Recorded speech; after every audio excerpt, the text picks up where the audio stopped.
Assalamualaikum warahmatullahi wabarakatuh.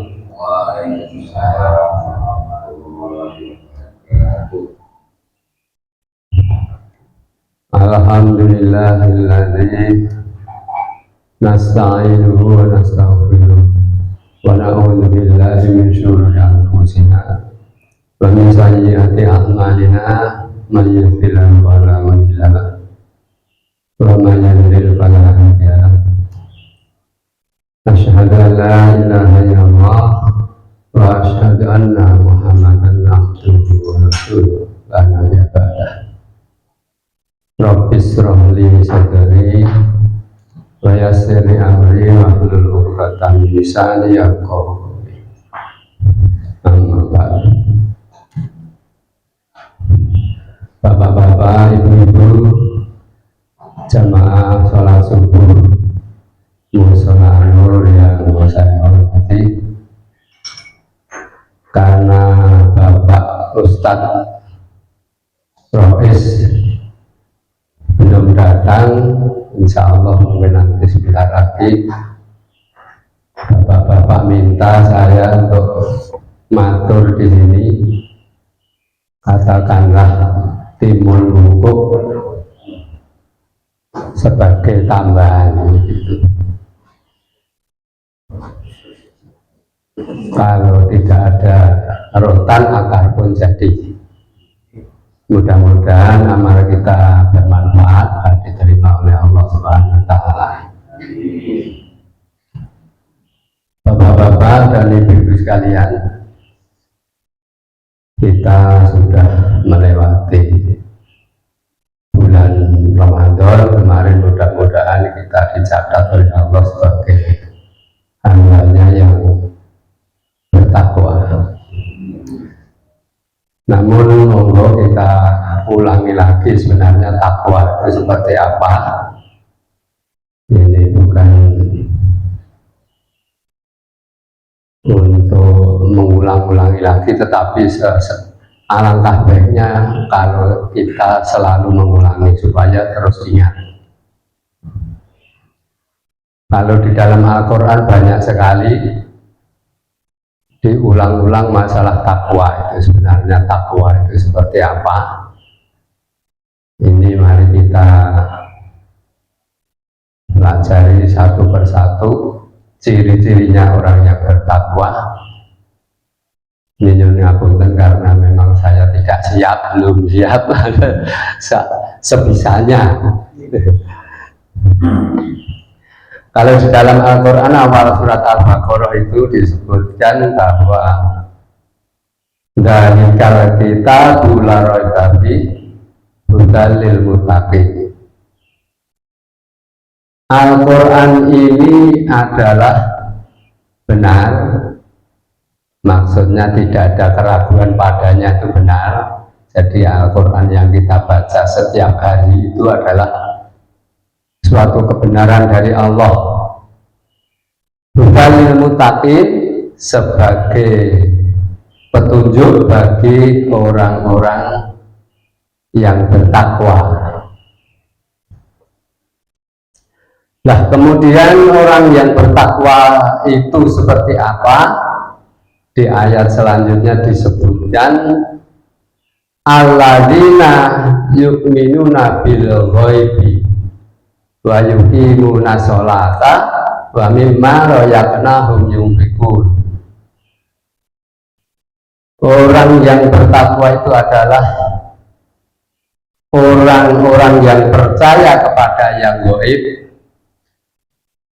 Bapak-bapak, ibu-ibu sekalian, orang yang bertakwa itu adalah orang yang percaya kepada yang gaib.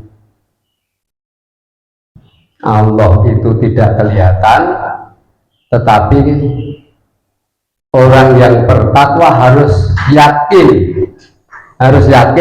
kalau Allah itu ada, bahkan Allah itu yang menciptakan bumi, langit, dan seisinya. Yang mengatur semuanya adalah Allah. Allah yang menciptakan, Allah yang bertanggung jawab ngopeni, Allah yang bertanggung jawab akan kelestarian ciptaannya itu, kita harus yakin bahwa hewan melata seperti katak, ular, tikus, semuanya rezekinya dijamin oleh Allah. Karena yang bertanggung jawab memang Allah. Apalagi seperti manusia, seperti kita ini, semuanya ditanggung oleh Allah. Hanya kita diwajibkan untuk berusaha. Hewan pun juga diwajibkan untuk berusaha dengan melangkah kemana-mana mencari rezeki, terbang kemana-mana mencari rezeki. Bahkan burung itu disebutkan pergi pagi dalam keadaan perut kosong, kemudian pulang dengan perut penuh. Nah, itu yang menjamin rezekinya adalah Allah.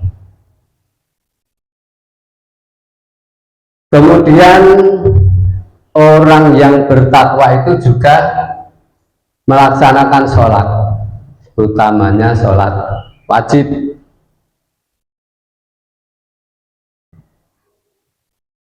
Dan orang yang bertakwa itu harus yakin bahwa sholatnya itu diterima oleh Allah sebagai amalan yang bermanfaat nanti ketika kita menghadap kepada Allah.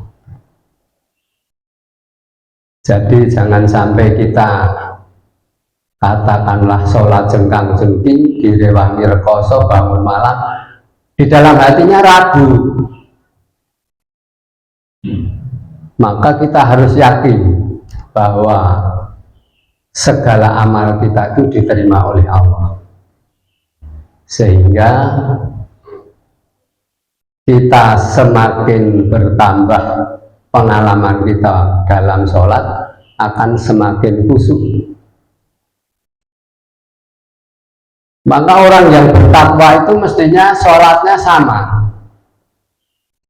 Maksudnya sholat wajib ya tumakninah, sholat sunnah ya tumakninah. Jangan sampai sholat wajib tumakninah bagus, gerakannya bagus, tapi sholat sunatnya diseret-seret. Kalau saya nilai hal itu belum menyentuh, belum sempurna ketakwaan kita, karena itu pelaksanaan dari iman. Sholat kita itu pelaksanaan dari keyakinan kita. Maka sholat kita, sholat wajib ya tumakninah, sholat sunnah ya tumakninah. Karena keduanya saling mengisi. Nanti di akhirat kalau sholat wajib kita itu kurang baik, disempurnakan oleh sholat sunat kita. Ini ciri orang yang bertakwa adalah dua, melaksanakan sholat. Yang ketiga adalah berinfak, yaitu menginfakkan sebagian rezeki yang diberikan oleh Allah kepada kita di jalan yang lurus, di jalan yang ditentukan oleh Allah. Fisabilillah, maksudnya di jalan-jalan Allah itu banyak sekali rezeki kita. Mungkin kita berikan pada anak yatim, orang miskin, atau yang sekarang populernya yang berhak menerima. Kalau disebut miskin sekarang kan katanya tidak boleh, yang berhak menerima. Kalau atau disumbangkan di mana ada pembangunan jalan, pembangunan jembatan, itu termasuk fisabilillah, diamalkan di jalan Allah, karena jalan itu diperlukan oleh orang lain. Selama jalan itu masih dipakai, maka kita walaupun sudah meninggal dunia, kita masih terus mendapatkan pahalanya sampai akhir zaman. Ini betapa hebatnya sedekah atau infak. Oleh karena itu monggo, kalau kita ada kesempatan berinfak yang sebanyak-banyaknya, karena itu tidak akan hilang. Bahkan itu adalah kekayaan kita yang kita bawa. Kalau kita gunakan untuk dunia ini, di dunia kita tidak akan membawa. Seperti kita belikan sepeda, kecuali sepeda itu digunakan untuk mengaji, mencari ilmu kemana-mana lah. Sepeda itu bisa dibawa pulang menghadap Allah nanti. Kalau kita sekedar untuk makan, sekedar untuk, tidak dibawa. Rumah ini tidak dibawa pulang. Yang dibawa pulang adalah harta benda kita yang disedekahkan kepada Allah, itu bisa dibawa pulang untuk menghadap Allah. Bahkan di dalam hadis disebutkan bahwa sedekah itu bisa menjadi tameng siksa kubur. Selain bacaan surat Al-Muluk umpamanya, itu sedekah itu bisa menjadi tameng di alam kubur. Apabila kita besok di alam kubur ada masalah, sedekah kita akan menjadi tameng. Selain bacaan Al-Quran, terutama yang disebutkan dalam hadis itu surat Muluk. Apabila seseorang setiap malam membaca surat Al-Muluk, maka nanti di alam kubur surat Al-Muluk akan menjadi tameng bagi kita dari siksa kubur. Selanjutnya, ciri-ciri orang yang bertakwa itu adalah walladzina yu'minuna bima unzila ilaika wa ma unzila min qablik. Jadi kita harus yakin terhadap apa yang diturunkan kepada Nabi Muhammad SAW, yaitu Al-Quran dan kitab-kitab sebelumnya seperti Taurat, Zabur, Injil. Walaupun sekarang ini kita sulit untuk mendapatkan yang asli, tetapi itu semua adalah wahyu-wahyu Allah yang pernah diturunkan kepada utusannya di dunia ini. Seperti nabi-nabi banyak sekali, itu semuanya membawa risalah Allah yang berwujud wahyu untuk disampaikan kepada umatnya masing-masing. Kitab Taurat itu dulunya ada dan asli. Nah, yang asli itulah yang diperintahkan oleh Allah untuk disampaikan kepada umatnya. Umat Nabi Musa umpamanya, umatnya Nabi Ibrahim atau Nabi Ishak, Yakub dan seterusnya. Jadi kalau kitab-kitab itu kemudian tidak disampaikan, berarti menyembunyikan ayat-ayat Allah. Tidak boleh. Makanya para nabi pada waktu itu sekeras apapun halangannya, tetap risalah itu harus disampaikan kepada umatnya. Walaupun umatnya pada waktu itu banyak yang menolak, tetapi para nabi tetap menyampaikan. Risiko apapun yang diterimanya tetap disampaikan.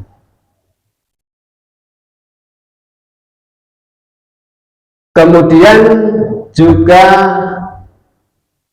selain percaya kepada kitab-kitab, orang yang bertakwa itu juga percaya kepada kehidupan akhirat.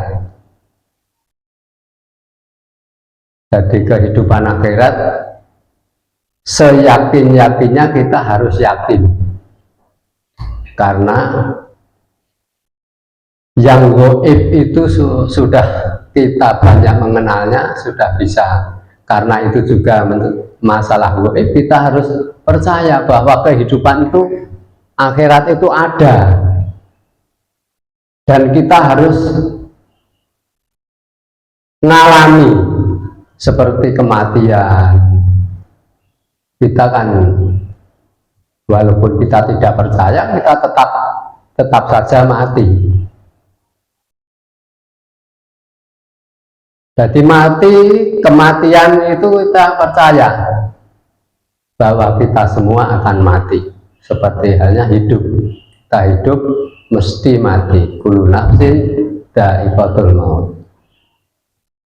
Setiap yang hidup, yang bernyawa pasti mati. Hanya kematian kita mungkin yang berbeda. Ada yang mengalami sakit, ada yang mengalami kecelakaan, mungkin di laut, di udara, di darat, dan lain sebagainya. Kadang-kadang sudah mengalami sakit bertahun-tahun tidak mati. Juga ada yang tidak sakit kok tiba-tiba mati, yaitu ada karena jatah kita sudah ditentukan oleh Allah. Jadi kematian kita sudah ditentukan oleh Allah. Bahkan dalam Al-Quran itu disebutkan, ayatnya lupa, manusia itu sudah ditentukan tempatnya, matinya pun tempatnya sudah ditentukan, caranya mati sudah ditentukan. Bahwa kalau seseorang itu sudah ditentukan mati dalam kecelakaan di suatu tempat, nanti manusia itu akan diantarkan oleh Allah ke tempat yang telah ditentukan itu. Dalam ayatnya ada, saya lupa. Jadi kematian manusia itu sudah ditentukan, dan itu kita harus yakin. Kita harus yakin bahwa kita itu mati nanti di mana, hanya manusia tidak tahu. Tapi dalam Al-Quran yang kita yakini benar itu menceritakan seperti itu. Kalau saya ditentukan kok matinya di langit, nanti Allah akan mengantarkan kita ke langit. Kok mati kita mungkin di kota Bandung, ya akan diantarkan oleh Allah ke sana. Padahal saya ingat cerita zaman Nabi Sulaiman, kalau tidak, zaman Nabi Sulaiman itu para menteri sedang ada rapat, katakanlah sekarang ya sedang ada rapat. Kemudian tiba-tiba ada seorang menteri itu gelisah. Mungkin bapak-bapak sudah pernah mendengar ini. Ada seorang menteri itu gelisah. Setelah ditanyakan kepada Nabi Sulaiman, kenapa ya Nabi Sulaiman si A itu gelisah? Ternyata yang gelisah itu sudah tahu, malaikat itu sudah nunggu di situ, bahwa dia akan mencabut nyawanya, tapi tidak di situ tempatnya. Dicabut tapi bukan di situ, tapi di tempat lain. Ternyata betul, setelah selesai pertemuan itu, perginya kemana, semua juga tidak tahu, tapi orang itu pergi, ternyata perginya ke tempat yang ditentukan itu tadi, untuk dicabut nyawanya. Kalau kita mungkin ya dibawa pergi ke utara, kalau caranya kecelakaan mungkin ya dibawa pergi ke sana, kecelakaannya di mana.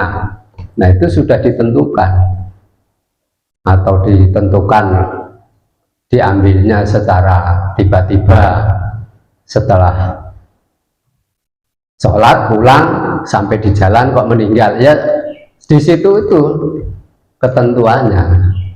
Jadi manusia itu tinggal menjalaninya, tidak bisa menentukan sendiri. Wah, aku matiku orang gantung diri itu kan orang mengatakan mudah, tinggal seret, tetapi tidak bisa. Kalau Allah tidak menentukan matinya dengan itu, ya tidak akan terjadi. Kasusnya banyak sekali orang yang mau gantung diri, sudah dijajah-jajah kuat, sudah dicoba kuat, setelah gandul kok putus. Itu karena jalannya mati bukan itu. Ada yang minum racun kemudian diperkirakan, wah aku minum racun segera mati.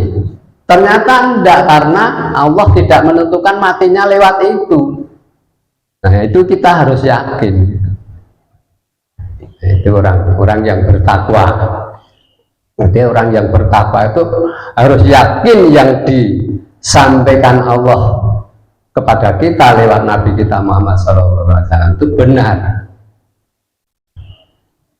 Kemudian ciri-ciri orang yang bertakwa, mudah-mudahan kita setelah puasa Ramadan dia akan mendapatkan tingkatan itu, alladzina yunfiquna fis-sarra'i wad-dharra wal kadhiminal ghaidha wal 'afina 'anil nas. Yaitu orang-orang yang menginfakkan harta yang diberikan oleh Allah kepada kita di jalan yang lurus, di jalan Allah, fisabilillah. Tadi sudah disinggung di depan. Wal kadhiminal ghaidha wal kadhiminal ghaidha wal 'afina 'anil nas, yaitu menahan amarah. Walaupun berat ini kata-kata Allah kepada kita, kita harus bisa menahan amarah kita. Seberat apapun kita kalau sedang marah, kalau kita ingat ayat ini, ya kita kendalikan. Orang yang bertakwa itu harus bisa mengendalikan amarah. Entah itu di kantor, entah itu di rumah, di jalan, dan lain sebagainya, kita harus bisa mengendalikan amarah.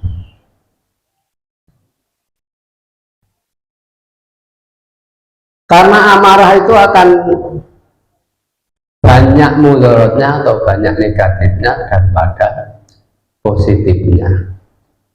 Orang itu kalau sedang marah tidak ingat apa-apa.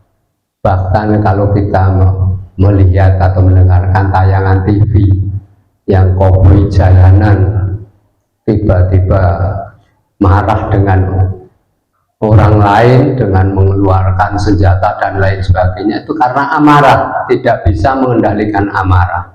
Setelah ditangkap polisi ngaku, saya tidak bisa mengendalikan amarah. Oleh karena itu orang yang beriman harus bisa mengendalikan amarah. Alasannya apapun, ya kita harus tetap mengendalikan amarah. Apalagi dengan keluarga sendiri, dengan saudara sendiri, tetangga sendiri, kita tetap harus bisa mengendalikan amarah. Itu orang yang bertakwa. Kemudian wa'afina 'anil nas, yaitu memaafkan kesalahan orang lain atau manusia lain. Ini ciri-ciri orang yang bertakwa. Kalau kita masuk pada orang yang bertakwa, kita harus bisa memaafkan kesalahan orang lain, walaupun tidak diminta. Walaupun tidak diminta, itu justru itu nilainya tinggi karena suatu keikhlasan. keikhlasan kita. Tidak diminta kok memaafkan, lah itu yang nilainya tinggi itu. Lain lagi kalau aku minta maaf ya ini salah karo kowe gampang. Itu lain. Kalau kita tidak diminta, oh itu kemarin salah sama saya, apapun alasannya saya maafkan. Karena tidak ada gunanya kita mati membawa kesalahan orang lain. Kalau kita menghadap Allah membawa kesalahan orang lain itu tidak ada manfaatnya. Di sana tidak ada manfaatnya. Justru nanti akan menjadi beban kita. Maka apabila kita disalahi orang, ya kita harus sabar, kemudian memaafkan. Nah, itu ciri-ciri orang yang bertakwa. Maka setiap penutupan bulan Ramadan ada bulan Syawal, kemudian ada acara halal bihalal. Oh, maaf ya kemarin salah, mohon dimaafkan kalau ada kesalahan saya dan keluarga saya dan seterusnya. Ada yang minal aidin wal faizin, mohon maaf lahir dan batin. Dasarnya ya ini wa'afina anin nas. Jadinya dituntun oleh Allah untuk saling memaafkan walaupun tidak diminta maaf. Bapak-bapak dan ibu-ibu sekalian, mungkin sampai di sini saya sampaikan sedikit untuk mengisi kekosongan. Mungkin Pak Rois masih di luar kota mengikuti mungkin acara-acara kampanye atau bagaimana, kita tidak tahu karena belum ada jawaban. Kurang lebihnya mohon maaf. Insya Allah kalau nanti ada kesempatan lagi kita sambung ciri-ciri orang yang bertakwa, dan bertakwa itu dapatnya apa saja. Insya Allah kita sambung nanti pada kesempatan yang lain. Kurang lebihnya mohon maaf. Assalamualaikum warahmatullahi wabarakatuh. Waalaikumsalam.